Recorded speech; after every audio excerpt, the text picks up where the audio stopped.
నమస్కారం. భారత్ టుడే సమర్పిస్తున్న చక్రకేళి కార్యక్రమానికి స్వాగతం.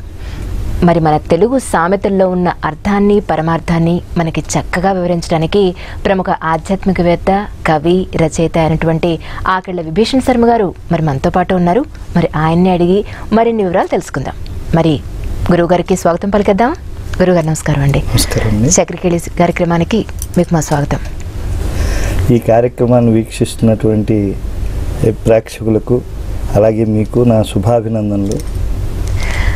మరి ఈరోజు ఏ శ్లోకంతో మొదలు పెట్టిపోతున్నారు? శ్లోకం కన్నా తెలుగు సామెతలు చెప్పుకుంటున్నాం కాబట్టి అందమైన పద్యంతో ప్రారంభిద్దాం. అద్భుతం. దాశరథి కరుణాపయోనిధి అని గుండెలు ఉప్పొంగేట్లుగా ఆ రాముణ్ణి దాసుడై సేవించినటువంటి వాడు, శ్రీ వైష్ణవ సంప్రదాయాన్ని బాగా గుండెకు పట్టించుకున్నటువంటి కవిత్వ ఖండబలం కలిగినటువంటి వాడు కంచర్ల గోపన్న. శ్రీ రఘువంశతో యధికి సీతమయూఖుడవైన నీ పవిత్రోరు పదాబ్జముల్ వికసితోత్పల చంపక వృత్త మాధురీ పూరిత వాక్ప్రసూనముల చిత్తగింపు మీ తారకనామ భద్రగిరి దాశరథి కరుణాపయోనిధి. చాలా సంకల్పం ఇక్కడ, కవితాపూరితమైనటువంటి సంకల్పం. అలాగే సహజమైనటువంటి నదులు సముద్రంలో కలిసినంతటి ఆ నేర్పుగా, ఆ సహజంగా తన మనస్సు ఎలా రాముడి పదాబ్జాలను చేరుతోందో చెప్పడం ఈ పద్యంలో మనకు బాగా కనిపిస్తుంది. సీతమయూఖములు అంటే మామూలుగా చల్లని కిరణాలు కలిగినటువంటివి ఏవి? చంద్రునివి. కాబట్టి రామచంద్రుడు ఆయన ఆ రఘువంశం అనేటువంటి ఆ సూర్యవంశంలో ప్రభవించినటువంటి చల్లని దేవుడు. కాబట్టి శ్రీ రఘువంశతో యధికి, తోయధి అంటే సముద్రం. సముద్రం ఎప్పుడూ కూడా చంద్రోదయం అయితే ఉప్పొంగుతుంది.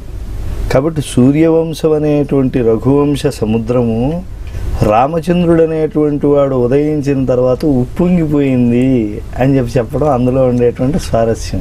శ్రీ రఘువంశతో యధికి సీతమయూఖుడవైన నీ పవిత్రోరు పదాబ్జముల్, నీ పవిత్రమైనటువంటి ఆ పదములు, అవి కూడా ఏమంటే అబ్జములు అంటున్నాడు, పూలు, పాదపద్మములు.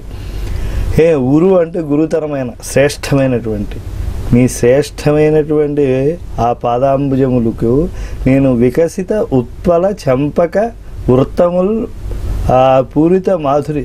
అక్కడ చూడండి, దాశరథి కరుణాపయోనిధి అనేటువంటి మకుటం.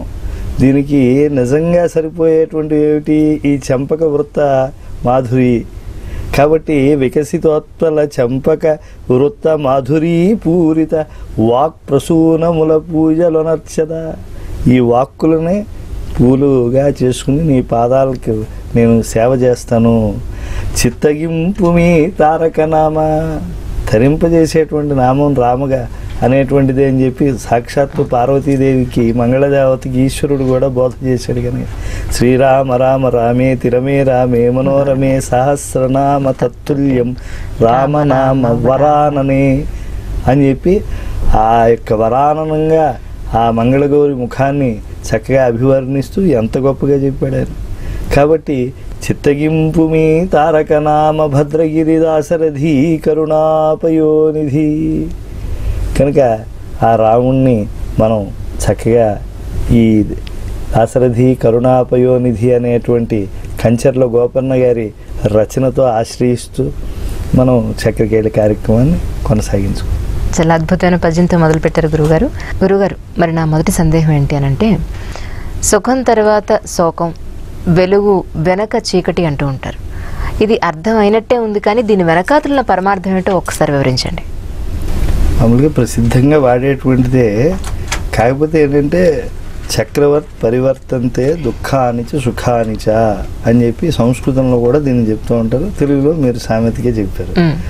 ఇప్పుడు ఈరోజు దుఃఖం ఉందని చెప్పి రేపు ఉంటుందని ఏం లేదు, రేపు సుఖం ఉందని ఎల్లుండి ఉంటుందని లేదు. మన కర్మలను అనుసరించి, మన జన్మలను అనుసరించి అవి ఆ సుఖ దుఃఖాలు వస్తూ పోతూ ఉంటాయి. ఈరోజు వర్షం కురిసింది కదా అని చెప్పి రేపు ఎండ రాకుండా ఉంటుందా? రేపు ఎండ ఉంది కదా అని ఎల్లుండి వర్షం రాకుండా ఉంటుందా? కాబట్టి శీతాకాలం ఇవన్నీ ఎలా ఉంటాయో వర్షాకాలం ఎండాకాలం అలాగే రకరకాల కష్టాల్లో కూడా రకరకాలు ఉంటాయి, సుఖాల్లో కూడా రకరకాలు ఉంటాయి. కాకపోతే ఎలా ఉంటుందంటే సుఖాలు బాగా అనుభవించిన తర్వాత కష్టం చాలా ఇబ్బందిగా ఉంటుంది. కష్టం తర్వాత సుఖం కావాలంటే మనం పొందగలుగుతాం. ఎందుకంటే బాగా కష్టాలు అనుభవించినటువంటి వాడు ఒక్కసారి సుఖంగా కూర్చోమంటే కూడా వాడు 2 రకాల బెంగలు పడతాడు. అయ్యో ఎంతకాలం కష్టం అనుభవించేవాని. రెండోది ఏమిటంటే ఈ దిక్కుమాలిన సుఖం ఎందుకు మనకి, ఆ కష్టపడుతూ ఉంటే హాయిగా రోజంతా కష్టపడ్డాక బాగా చెమట పట్టిన తర్వాత స్నానం చేసి అలా మంచం వేసుకుని ఆ వెన్నెట్లో పడుకుని ప్రశాంతత వేరు, నక్షత్రాలు లెక్క పడుతూ ఉంటే రైతు పడే ఆనందం ఏమిటో మనకి తెలియదు. కాబట్టి ప్రతి ఒక్కరికి కష్ట సుఖాలు వస్తూ ఉంటాయి. కొన్ని మాత్రం తలుచుకుంటూ ఉంటారు. ఇప్పుడు మీరు అన్నారే కష్టం వెనకాల సుఖం అనలే, సుఖం వెనకాల కష్టం, ఆ సంతోషం వెనకాల వెలుగు వెనకాల చీకటి అన్నారు. ఎందుకంటే వెలుగు వెనకాల వచ్చేటువంటి చీకటి దుర్భరంగా ఉంటుంది. ఇప్పటి వరకు కనిపించినటువంటి వస్తువు అక్కడ కనిపించదు. దానికోసం చీకట్లో మనం తడువుకుంటూ ఉంటాం. నిన్నటి వరకు సుఖంగా ఉండేటువంటి వాళ్ళు మనం ఈరోజు కష్టపడాలంటే చాలా ఇబ్బందిగా ఉంటుంది. ఇప్పుడు ఉదాహరణకి మహాకవి శ్రీనాథుడు ఉన్నాడు అనుకోండి. శ్రీనాథ సార్వభౌముడు అన్ని సుఖాలు అనుభవించేసాడు. మంచి తాంబూలాదులు తీసుకోవటం, మహాభూరి దానాలు తీసుకోవటం, భోజనాలు చాలా విసనమంత్రి పక్కన కూర్చుని భోజనం చేసినటువంటి వాడు ఆయన. హేమపాత్రల్లో భోజనం చేసినటువంటి వాడు. అందమైనటువంటి అప్సర స్త్రీలు లాంటి వాళ్ళు వింజామరలు వీస్తూ ఉంటే ఆ దివ్యమైనటువంటి భోగాలు అనుభవించినటువంటి వాడు. అంత్యకాలంలో మరి ఆ రెడ్డి రాజులు ఇచ్చినట్టుగా వడ్డీ రాజులు ఆయనకి కవిత్వానికి ప్రాధాన్యత ఇవ్వలే. అప్పుడు ఆయన ఎంత దుఃఖపడ్డాడు. సుఖం వెనకాల కష్టం ఎలా ఉంటుందంటే వెలుగు తర్వాత చీకట్లాగా ఎంతో దుర్భరంగా ఉంటుంది. కుల్లాయించిది కోక చుట్టిది మహాకూర్పాసముందుడ్గితిన్ విల్లుల్లిన్ తెలపుష్టమున్ మెసవితిన్ విశ్వస్త వడ్డింపగా. అది ఆ కాలంలో తెలుస్తుంది, ఈ కాలంలో తెలియదు.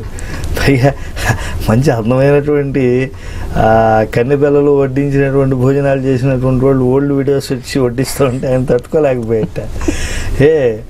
ఆ వెల్లుల్లిని తెలపిష్టమున్ మెసవితిన్ విశ్వస్త వడ్డింపగా. వడ్డించే ఆవిడ అలా ఉంది. అవి వెల్లుల్లితో తెలపిస్తుంది. తెలలు అంటే ఏంటి? నువ్వుల యొక్క పిష్టం పెట్టి నువ్వులు బాగా పిలిచి ఏదో తద్దినాల్లో పెడుతూ ఉంటారు పితృదేవతలు. అలా పెట్టారు. వెల్లుల్లిని తెలపిష్టమన్ మెసవితిన్ విశ్వస్త వడ్డింపగా చల్లా అంబలితరావితిన్ రుచులు దోసం మనసు పోనాడితిన్ తల్లి కన్నడ రాజ్యలక్ష్మి దయలేదా నేను శ్రీనాథుడన్ అని చెప్పి ఆయన పాపం దారుణంగా విలపించాడు. కాబట్టి మనకి జీవనంలో సుఖము కష్టం వస్తూ ఉంటాయి. కాకపోతే కష్టాలకు ఉప్పొంగిపోకూడదు. బాధ ఇంత బాధ ఎవడో పడలేదని చెప్పేసి అని సుఖాలు వచ్చేసినప్పుడు బాగా దానికి ఉప్పొంగిపోకూడదు. ఇన్ని సుఖాలు ఇంకెవడో అనుభవించకూడదని చెప్పి వెనకాల కష్టానికి ఈ సుఖం ద్వారా ఒక హృదయంలో ఒక గట్టి పట్టుదల ఏర్పించుకోవాలి. కష్టం వచ్చిందనుకోండి, ఆ కష్టాన్ని మనం సుఖంగా ఎలా మార్చుకోవాలో చూసుకోవాలి. ఇప్పుడు ధర్మరాజు ఉన్నాడు, వెళ్ళి ఆ యొక్క మహర్షి దగ్గరికి వెళ్ళి పాపం ఆయన వెళ్ళినప్పుడు అన్నంటి మహర్షులు అందరూ పౌరులు వచ్చారు. వాళ్ళ దగ్గరికి వెళ్ళి ప్రార్థన చేసేట్టు, నేను బట్ట కష్టాలు ఎవరికి లేవండి అది ఇది అని చెప్పి. పిచ్చివాడా, నువ్వు చాలా ధర్మజ్ఞుడు అని చెప్పి బాగా యువత క్రీడ తెలుసని నువ్వు ఇలా మాట్లాడుతున్నావు. నీ తమ్ముడు గొప్ప బలశాలి భీముడు, గదాయుద్ధం తెలుసని చెప్పి, వంటలు బాగా తెలుసని చెప్పి ఆయన ఆ బాణ ప్రహారం బాగా తెలుసు, బాగా రథం తోలగలిగినటువంటి సామర్థ్యం ఉండే నకుల సహదేవుల సామర్థ్యం నీకు తెలుసు. ఇలాంటి వాళ్ళు ఉండగా ఆ దుర్యోధనాదులకి ఇవి లేవు కాబట్టి ఇలాంటి కష్టం వచ్చిందని నువ్వు అనుకుంటున్నావు. విధి కారణం దీనికి, విధి బలీయమైనటువంటిది. మీ 5గురికి ఉండేటువంటి ప్రతిభ ఉండేటువంటి నలమహారాజు కష్టాలు అనుభవించాడా లేదా? ఆయన ద్యూత క్రీడలో ధర్మరాజు లాంటి వాడు. ఆయన వంటలో ముందు అసలు నల, తర్వాత భీమపాకం అంటారు, భీమ నలపాకం అంటారు కదా, ముందు ఆయన్నే చెప్తారు. అర్జునుడిలాగే ఆయన గొప్ప ధనుర్ధారి.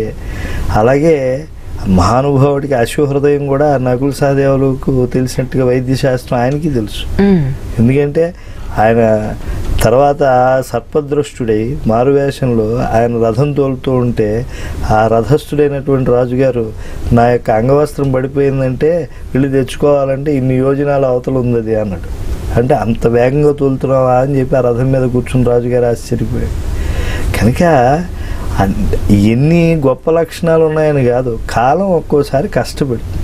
ఆ కడగండ్లు వచ్చినప్పుడు మనం చాలా ధైర్యంగా ఉండాలి అని చెప్పి చెప్పడం కోసమే అలాంటి దివ్యమైనటువంటి భావనావేశం కలిగించడానికి ఇలాంటి సామెత. సుఖం వెనకాల శోకం, వెలుగు వెనకాల చీకటి అంటలో ఉద్దేశం ఏమిటంటే వచ్చినా కష్టం వెనకాల సుఖం వచ్చినా, సుఖం వెనకాల కష్టం వచ్చినా ఇవన్నీ కూడా అలాగా వస్తూనే పోతూనే ఉంటాయి. వీటికి మించినటువంటి ఆనంద స్థితి ఒకటి ఉంటుంది. అది ఇంద్రియాలకి సంబంధించినటువంటిది కాదు, అది మనస్సుకి బుద్ధికి సంబంధించింది. కాబట్టి దాన్ని మనం పొందటం కోసం పరమేశ్వర ఆరాధన చేయాలి అనేటువంటి ఒక గొప్ప భావన చైతన్యాన్ని మనలో కలిగించడం కోసం చెప్పబడేటువంటి తెలుగు సామెత. గురుగారు, మరి నా మరో సందేహం ఏంటి అంటే, మనసులోని కష్టం మాధవుడికి తెలుస్తుంది కానీ మానవుడికి తెలుస్తుందా అంటూ ఉంటారు. అది ఎలా అంటారు, ఒకసారి వివరిస్తారా? అంటే అసలు మనస్సు అనేటువంటిది మనకే లొంగదండి అది. ఎందుకంటే మన మనస్సులో నిజంగా ఏమి కష్టం ఉందో మనకే తెలియదు, పక్కవాడికి ఎలా తెలుస్తుంది? అంతర్యామి అయినటువంటి మాధవుడికి తెలుస్తుంది, అందులో ఏం అనుమానం లేదు. ఒక్క విషయం అండి, ఇప్పుడు చూడండి, కొంతమందికి దూరంగా ఉత్తమమైనటువంటి ఓ పదవి వచ్చింది, దగ్గరగా ఓ పదవి వచ్చింది. ఈ దగ్గరగా ఉండేటువంటిది తనకి అనుగుణమైనటువంటి ప్రాంతం, పుట్టి పెరిగినటువంటిది, విద్యాభ్యాసం చేసింది కాబట్టి అంతో ఎంతో అనుబంధం, చుట్టుపక్కల తెలిసినటువంటి వాళ్ళు. ఇన్ని వదిలేసి అక్కడికి వెళ్ళాలా అని ఒక బెంగ ఉంటుంది. అయ్యో అంత జీతం పోతుంది అని చెప్పి ఒకటి. కాబట్టి మనసులో కష్టం అది మనకే తెలియదు, ఇంక మానవులందరికీ ఎలా తెలుస్తుంది? మాధవుడికి మాత్రం తెలుస్తుంది, అందులో లోగుట్టు పెరుమాళ్ళ గరక అనేటువంటిది ఆయనకి తెలుస్తుంది. మనకి కొన్ని కష్టాలండి భయంకరంగా ఉంటాయి. అవి ఇలా ఉంటాయని కాదు, మానవుడికి ఏంటంటే మమతానుబంధాలు ఉన్నాయి కాబట్టి మనసుకి ఎక్కువ కష్టం ఏర్పడుతుంది. ఇప్పుడు ఓ తమ్ముడు తప్పుదోవ పడితే అక్కగారికి ఎంత బాధపడాలి, ఓ కొడుకు తప్పుదోవ పడితే తండ్రి ఎంత బాధపడతాడు. అలాగే చెప్పలేనటువంటి బాధలు ఉంటాయండి లోకంలో. అది ఎదుటి వాళ్ళకి కడుపు చించుకుని పుట్టినటువంటి బిడ్డ కూడా తల్లి కష్టం ఏమిటో తెలియదు. ఎందుకంటే వాళ్ళు చెప్పడానికి వాళ్ళకే సాధ్యపడదా చెప్పడం అనేటువంటి కష్టం. మనస్సులో ఉండేటువంటిది అలా ఒక నివురుగప్పి నిప్పులో ఉంటుంది వేదన అనేటువంటిది.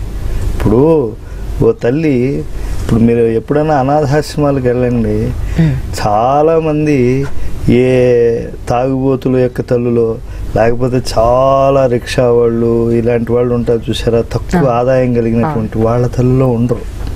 వాళ్ళ తల్లులను చాలా జాగ్రత్తగా చూసుకుంటారు. ఉన్నత స్థాయిలో ఉండేటువంటి వాళ్ళ యొక్క తల్లులే అనాథాశ్రమాలకు వెళ్తూ ఉంటారు. వృద్ధాప్యంలో వాళ్ళు ఎందుకు వెళ్తున్నారు అని అంటే, ఇంట్లో వాళ్ళు ఉండలేక, ఇంట్లో వాళ్ళని ఉంచుకోలేక కొంతమందిని ఆయాను పెట్టి ఒక గదిలో పెట్టేయటం, లేకపోతే అన్నింటికన్నా కూడా నీకు అక్కడైతే బాగా ఉంటుందమ్మా అని చెప్పి అక్కడికి పంపించేయటం వృద్ధాశ్రమాలకి. అలా చూసేవాడు లేక ఇప్పుడు అంటే వాళ్ళకి అన్నం పెట్టడానికి కాదు, వాళ్ళకి సమయం కేటాయించడానికి వీళ్ళకి ఇబ్బంది. ఆ తల్లి కొడుకుని పిలిపించిందట, ఒరే డాక్టర్లు చెప్పేశారా నేను పోతానని అంటే, అమ్మ నాకు కూడా చెప్పారు, ఇంకో గంటలో నువ్వు పోయేటువంటి పరిస్థితి వచ్చేసిందమ్మా, ఏమిటి ఇటువంటి సమయంలో నేను మీటింగ్లో ఉన్నాను, ఎందుకు అర్జెంటుగా పిలిపించావు అని ఒక్క మాట చెప్పి పంపించేస్తాను రా. ఏమని చెప్పు, ఒరే ఇక్కడ ఏసీ పెట్టరా అమ్మా, ఇంకో గంటలో పోతావని డాక్టర్లు కన్ఫర్మ్ చేశారు, నువ్వు అంగీకరించు, ఇప్పుడు ఏసీ ఎందుకమ్మా అని. రే ఇక్కడ ఏసీ లేకపోతే ఇక్కడ వాళ్ళు చాలామంది బెంగ పెట్టుకుంటున్నారా, వాళ్ళందరి కోసం నేను పెట్టాలి కాదురా, ఈ రోజుకైనా నువ్వు ఇక్కడికి రావాల్సి వస్తుంది, కాబట్టి అప్పుడు నీ కొడుకులు పెడతారో పెట్టరో, అందుకని ముందే నీ కోసం పెట్టేసావంటే నేను మనశ్శాంతిగా పోతాను రా. వాడు ఏసీ లేకుండా ఉండలేడు అనేటువంటి తల్లి బాధ. ఆవిడ పోతాను, ఆవిడకి ఎందుకు ఏసీ, ఇన్ని రోజులు లేదు పోయే ముందు ఎందుకు ఏసీ.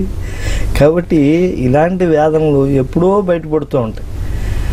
అలాగా కొన్ని బయటపడవు. మీకు నిగమ శర్మ వృత్తాంతం బాగా గుర్తుకొస్తూ ఉంటుంది. తెనాలి రామకృష్ణ అంటే సామాన్యమైనటువంటి కవి కాదు, అవునండి, మహానుభావుడు ఆయన. ఆయన రచించిన పాండురంగ మహాత్మ్యం కానీ ఘటికాచల మహాత్మ్యం కానీ అవి ఆదర్శవంతమైనటువంటి గ్రంథాల్లో తెలుగు సాహిత్యంలో విరాజిల్లేటువంటి అనర్ఘమైనటువంటి మణులవి. మనశ్శాద్వలంలో మరకతాలను పండిస్తాయి. దాంట్లో ఆ నిగమ శర్మ అక్క పేరేమిటో చెప్పడు రామకృష్ణ. ఎందుకంటే అంత పవిత్రత, మనం ఉచ్చరించడానికి ఆ తల్లికి అర్హత ఉందా ఆ పేరు అన్నంత ఇదేమో మరి ఆయన చెప్పలేదు. ఆవిడ వచ్చేటప్పటికి తమ్ముడు చిన్న వయసులో పెళ్లి చేసుకున్నాడు. వాడి పేరు నిగమ శర్మ కానీ వాళ్ళు వేదాలు ఏం లేవు. నిగమములు అంటే వేదములు. వాడు వేదాధ్యయనం ఏమీ చేయడం లేదు. వాడు అంటే నేతి బీరకాయలు నెయ్యి ఎలా ఉండదో, జీరకాయలలో కర్ర ఎలా ఉండదో, ఆ మంగళవారం ఎలా అంటో నిగమ శర్మ అంటూ అంతే. వాడు అలాంటి వాడు హఠాత్తుగా ఏదో చుక్కలు తెగి పడుతూ ఉంటాయి చూసారా, ఎప్పుడు పడతాయి తెలియదు, అలా రాలి పడ్డాడు. ఎందుకు వచ్చాడు? వాడి దగ్గర ఉండే డబ్బంతా అయిపోయింది. భార్య వివాహం అప్పుడు ఇచ్చినటువంటి వస్తువులన్నీ అయిపోయి అన్ని సర్వనాశనం అయిపోయి బయట ఎక్కడైనా కొడతారంటే తలదాచుకోవడానికి ఇంటికి పరిగెత్తుకు వస్తే ఇల్లంతా కూడా పాపం బాగా శుభ్రపరిచి ఎప్పుడు తమ్ముడు వస్తాడా అని చెప్పి వృద్ధులైన తల్లిదండ్రులను చూసుకున్నట్టుగా వాడికి మంచి మాట చెప్పాలని చెప్పి అక్కగారు ఆలోచన చేసింది.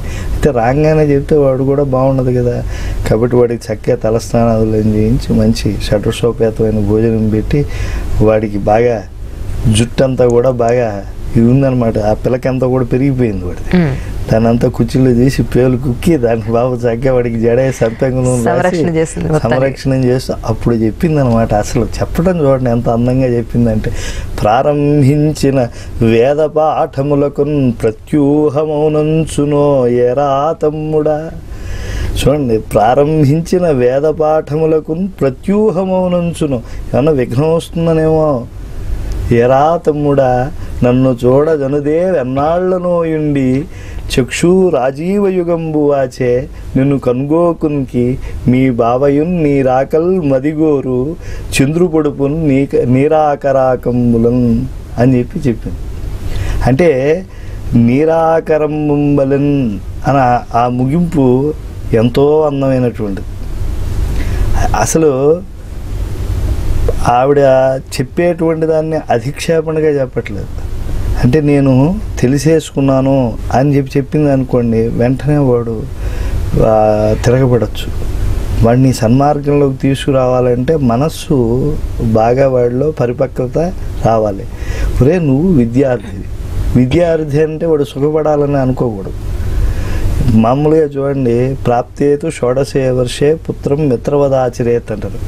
ఆ 13 నుంచి 19 వరకు టీనేజ్ అంటారే, ఆ వయసులో వాళ్ళకి చెప్పేటప్పుడు చాలా జాగ్రత్తగా చెప్పాలి, సున్నితంగా. వాళ్ళు మానసికమైనటువంటి ఉద్రేకాలు చాలా అనూహ్యంగా ఉంటాయి. నేను చదవని ఏం చేస్తూ ఉంటారు. కాబట్టి మెల్లిగా ఆ యొక్క వాళ్ళు మెల్లిమెల్లిగా సౌమ్యంగా చెప్పాలి. అందుకని ఈవిడ ఏం చెప్పింది, నువ్వు విద్య ప్రారంభించావు కానీ అవి విఘ్నం కలిగాయి అని చెప్పకుండా, ప్రారంభించిన వేద పాఠములకు ప్రత్యూహమౌనంచునో ఎరా తమ్ముడ నన్ను చూడజనుదే వెన్నాళ్ళుండి. నన్ను చూడటానికి కూడా రాలేదురా తమ్ముడా. ఏమిటి, బహుశా వేద పాఠాలు దెబ్బతింటాయనేమో. చక్షు రాజీవ యుగంబు వాచ నిన్ను కనుగోకునికి. నా 2 కళ్ళు, నా నేత్రాలనేటువంటి ఆ పద్మాలు అవి సూర్యుడిని చూడకపోతే అవి ఎలా అయితే వడలిపోతాయో అలా అయిపోయాయి. అంటే నా కళ్ళకి ఆనందం నిన్ను చూస్తేనే కలుగుతుందిరా తమ్ముడా. చూడండి, ఏ అక్కగారు ఏ తమ్ముడి పైన ఎంత వాత్సల్యం కలిగి ఉంటుందో దాన్ని అనుభవించి చెప్తున్నాడు కవి. నీ బావయున్, పోనీ ఏమన్నా బావగారు ఏమో అనుకుంటారేమో అక్క అందుకని రాలేదని చెప్పడానికి లేదు. ఎందుకంటే నీ బావయున్ నీ రాకల్ మదిగోరు చంద్రుపొడుపున్ నీరాకరంబుంబలెన్. చంద్రుడి కోసం సముద్రం ఎలా ఎదురు చూస్తుందో మీ బావగారు కూడా అలా ఉప్పొంగిపోతారా నువ్వు వస్తే అని చెప్పి ఆవిడ ఉపబోధ చేసి చక్కగా తమ్ముడా అని ఎన్నిసార్లు అన్నట్టుగానే అనిపిస్తుంది. చూడండి, ఆ పద్యంలో చూడండి, ప్రారంభించిన వేద పాఠములకు ప్రత్యూహమునుంచునో ఎరా తమ్ముడా. నిన్ను చూడజనుదే వెన్నాళ్లనోయుండి ఏరా తమ్ముడా, మళ్ళా ధ్వనిస్తూ ఉంటున్నా ఏరా తమ్ముడనే. చక్షు రాజీవ యుగంబు వాచి నిన్ను కన్గోకున్కి ఏరా తమ్ముడా, నీ బావయున్ నీరాకల్ మదిగోరు చంద్రు పొడుపు నీరాకరంబుంబలెన్ నేరా తమ్ముడా. ఆత్మీయత అలా తమ్ముడా తమ్ముడా అనేటువంటిది ఎంత చక్కగా ఆ తల్లి అలా చెప్పింది. అంత చెబితే సరే అన్నాడు. ఇంక నుంచి వేద పాఠాలు చేస్తాను. అక్క చెప్పినటువంటి అన్ని మాటలు విన్నాడు. తర్వాత తల్లిదండ్రులను చక్కగా చూసుకుంటా అన్నాడు. కులవతి అయినటువంటి భార్యను తెచ్చుకుని చక్కగా ఏలుకుంటా అన్నాడు. అన్నీ చెప్పాడు. రాత్రి తను పడుకున్నటువంటి మంచానికి కూడా తెలియకుండా మొత్తం అన్ని నగలు తీసుకుని పారిపోయాడు. అయ్యో. పొద్దునకి తెలిసింది. పళ్ళని తెల్లారాక ఏడుపులు. అక్కగారు ఏడుస్తూ అయ్యో ఇన్ని పట్టుకుపోతే పోయాడు, ముక్కు పొడవు పట్టుకుపోయాడా అని ఏడ్చింది. ఎందుకండి అన్ని పట్టుకెళ్తే బాధపడలేదు, ముక్కు పొడవు ఒక్కదానికోసం ఎందుకంత బాధపడుతున్నాడు? ఇప్పుడు చూడండి, పెళ్ళైనటువంటి స్త్రీ అంటే దీనిపైన చాలా పెద్ద చర్చ జరిగింది. ఈ వికటకేవండి తెనాలి రామలింగుడు, ఈయన ఇలాగే కవిత్వం రాస్తాడు. చూడండి, నగలన్నీ పోయినందుకు ఏడలేదు, నగల కన్నా విలువైన తమ్ముడు పాడైపోయాడని ఏడవలేదు, ముక్కు పొడవు కోసం ఏడ్చింది అని చెప్పి అలా చెప్పారు. కానీ మనసులో బెంగ ఎవరికి తెలుస్తుందండి? ఇప్పుడు తెనాలి రామకృష్ణ కవి అంటే చాలా గొప్ప కవి అండి, మామూలు కవి కాదు ఆయన. ఉదయంబు అస్తనగంబు సేతువు హిమవ్యూహంబునంజుట్టిరా విదితంబైన భువిన్ మహంధ్ర కవితా విద్యాబల ప్రౌఢి నీకెదురేరీ సరసార్థబోధ ఘటన హేలా పరిష్కార శారద నీ రూపము రామకృష్ణ కవిచంద్ర సాంద్ర కీర్తీశ్వర. ఇది తెనాలి రామకృష్ణ కవి గురించి చెప్పేటువంటి మాట. మనకి చాటు పద్యాలు వేరుగా, ఏదో ఆయన గురించి కథలు వేరుగా, తెనాలి రామకృష్ణ, తెనాలి రామలింగడ ఇవన్నీ వేరు. ఆయన పాండురంగ మహాత్మ్యంలో చాలా అద్భుతమైనటువంటి రచనా సంవిధానంతో చేసినటువంటి వాడు. చాలా ప్రబంధాలు చూడండి, మొదట్లో పట్టుగా ఉంటాయి, రాను రాను రాను అంత పట్టుతనం సడలుతుంది. కానీ ఏకబిగిన ఎత్తుగడ నుంచి చివరి వరకు కూడా బాగా బిగువుతో రచన చేసినటువంటి వాడు. ఎంత అందమైనటువంటి ప్రస్తుతితో ఆయన్ని కీర్తించారు. హేళా పరిష్కార శారద, తర్వాత పరిష్కారం అనేటువంటి హేళ కలిగినటువంటి శారద. శారద నీ రూపము అనే హేళా పరిష్కార శారద నీ రూపం అనే చాలా అసలు అంత గొప్పగా కనిపించేటువంటి మహానుభావుడు ఆయన.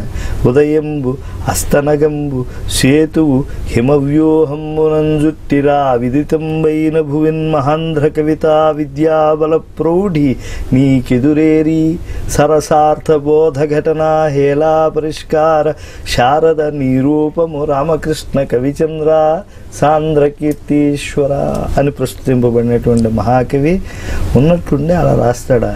ఒకటి ఆలోచించండి. ఇప్పుడు ముఖాన్ని ముసుగేసుకుని ఎక్కడికి తిరగలేంగా మనం. ఏదో తల వరకు చుట్టుకోవచ్చు, ఒళ్ళు కప్పుకుని వెళ్ళొచ్చు. నగలు పోయాయి, ఆవిడికి 7 వారాల నగలు భర్త చేయించి ఉండొచ్చు. కానీ లోపలికి వెళ్ళేటప్పుడు ముక్కు పొడి కనిపిస్తుందిగా లేదని, అదైనా అయి ఉండొచ్చు. లేదు, కాలం మారినప్పుడు ఇప్పుడు కొన్నిసార్లు నెత్తి నుండేటువంటి అంటే ఆ మగవాడికి ఆడపిల్లి వాళ్ళు పెట్టేటువంటి అంగుళీకం ఎంత గొప్పదో, అలాగే స్త్రీకి కూడా నెత్తిని పెట్టుకునే చూడమని చాలా గొప్పది. అందుకే దాన్ని విడవకుండా మిగతా నగలన్నీ సీతమ్మ వారు పడేసింది అని అక్కడ వ్యాఖ్యానం చెప్తున్నారా లేదా? మరి ఆంజనేయ స్వామి వారు వచ్చినప్పుడు చక్కగా ఆయన అంగుళీకాన్ని పంపిస్తే రామముద్రికని అక్కడ ఇంకా రామముద్రికని ఆంజనేయ స్వామి తీసుకుని అమ్మవారి నుంచి ఆ నెత్తి నుంచుకున్నటువంటి అవతల దాల్చినటువంటి దాన్ని ఆవిడ ఇచ్చిందా లేదా? అలాగే ఈ ముక్కెర అనేటువంటిది కూడా ఒకప్పుడు ఇప్పుడు తాళిబొట్టుకుండేటువంటి ప్రాధాన్యం ఈ కాలంలో ఉంది. అది దానికి ఉందేమో మట్టెలకి తాళిబొట్టుకి మామూలుగా ఈ 5 ఇవి చెప్తూ ఉంటారు కదా సౌభాగ్యాలు, వాటిలో ముక్కు పొడవు కూడా ఉందనేటువంటి వాదన ఉంది కదా.